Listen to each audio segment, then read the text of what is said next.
Baik, Shalom. Di sini saya akan menjelaskan lagi tentang pengenalan surat Kolose.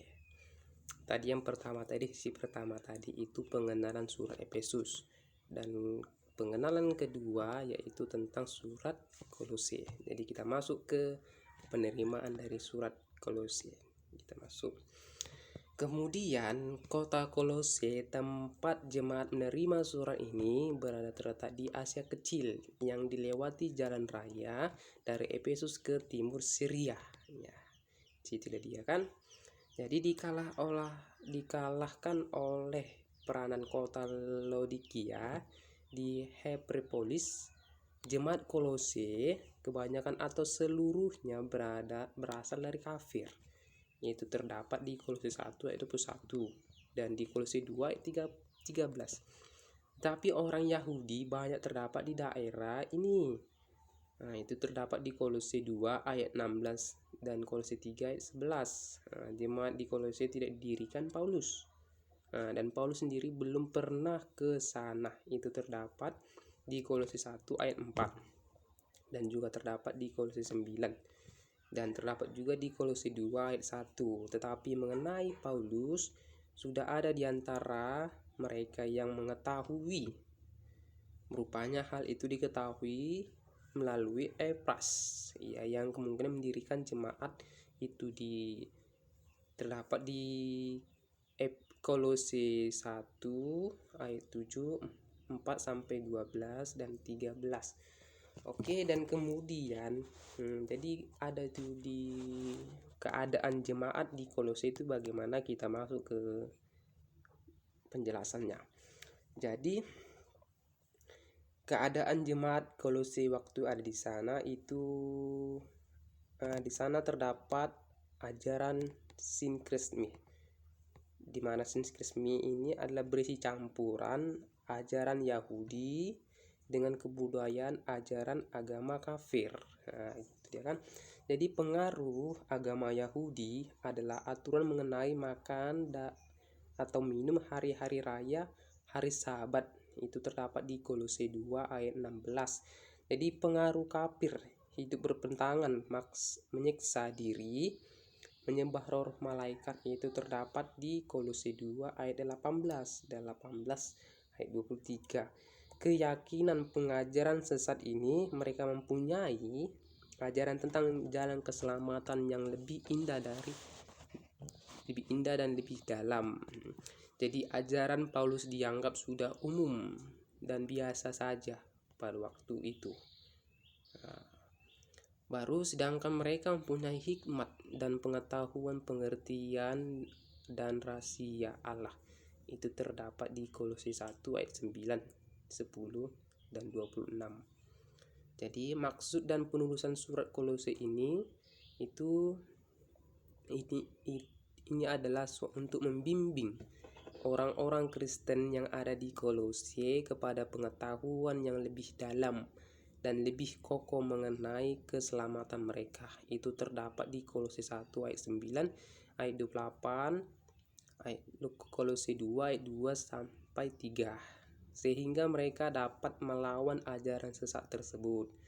Nah, jadi untuk mempermudah pemahaman mereka atas surat ini, Paulus memakai istilah-istilah sinkritis. Sinkritis itu adalah konteks Kristus seperti rahasia Allah, hikmat. Karena itu yang dikatakannya, Kristus adalah hikmat Allah atau rahasia Allah. Di dalam Dia terhimpun segala hikmat dan kemaharafit.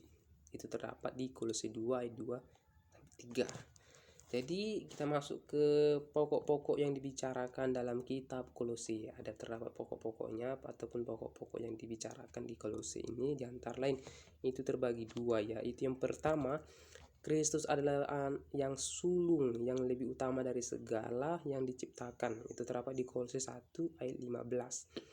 Di dalam Dia berdiam secara jasmaniah seluruh kepenuhan Kristen, ajaran domestik.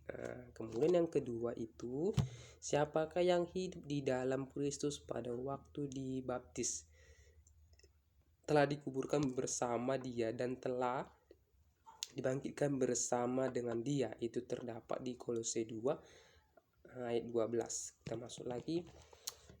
Kita masuk ke tempat dan penulisannya. Tempat penulisannya itu waktu itu kan penulisan surat Kolose ini waktu itu kan si Paulus kan berada di penjara. Jadi ada kalanya si Paulus menuliskan surat Kolose ini di dalam penjara di waktu itu, di penjara yang ada di Efesus. Jadi atau kemungkinan Kaisar atau Roma. Jadi penulisan kitab Kolose ini sekitar tahun 60 Masehi. Jadi terdapat juga di sini ciri khas surat Kolose. Yang pertama itu jadi kesimpulannya. Jadi ciri khas surat kesimpulan Kolose ini diantara lain bahwa ciri khas kitab ini adalah lain daripada tulisan lainnya. Dia berusaha memerangi ajaran sesat. Jadi tujuan Paulus untuk menulis surat Kolose ini yaitu untuk memerangi ajaran sesat yang berada di Kolose.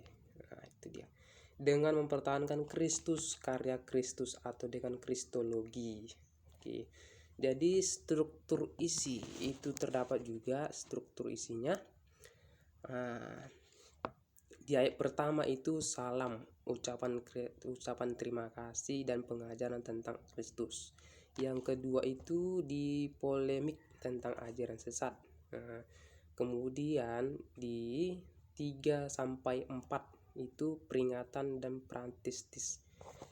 Kemudian kita masuk nats penting dalam surat Kolose itu terdapat 3.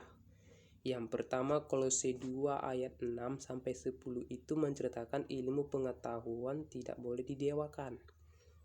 Yang kedua Kolose 3 ayat 8-17 itu mengatakan manusia baru harus menanggalkan perbuatan manusia lama.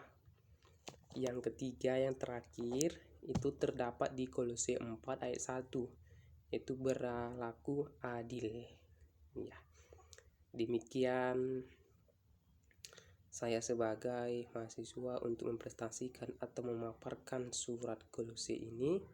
Dan kepada dosen saya, jika ada kata ataupun perkataan saya yang kurang baik, saya mohon maaf dan saya harus mengubah diri dengan lebih baik lagi.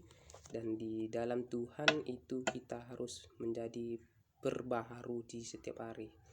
Terima kasih buat kesempatan di pagi hari ini. Shalom, Tuhan Yesus memberkati dan salam sehat.